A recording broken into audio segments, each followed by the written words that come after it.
गगनबावडा तालुक्यातील दुर्गम आणि डोंगराळ भागात परिस्थितीशी झुंज देत प्राथमिक शिक्षण घेणाऱ्या विद्यार्थ्यांना दप्तर आणि शैक्षणिक साहित्य देण्यात आलं।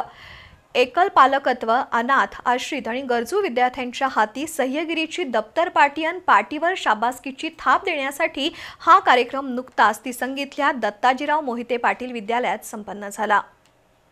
करवी निवासिनी अंबाबाई हक्कदार पूजक मंडळ, समिधा प्रतिष्ठान आणि सह्यागिरी परिवाराच्या वतीनं गरजू विद्यार्थ्यांना दप्तर, पाटी आणि शैक्षणिक साहित्य देण्यात आलं।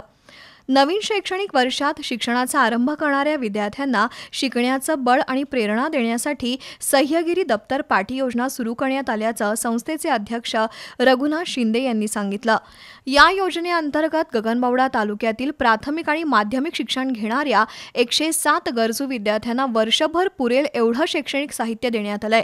सह्यागिरीची दप्तर पाटी योजना ही एक अभिनव योजना असून या संस्थेचे उपक्रम समाजाभिमुख आहेत असं समिधा प्रतिष्ठानचे अध्यक्ष अजित ठाणेकर यांनी सांगितलं।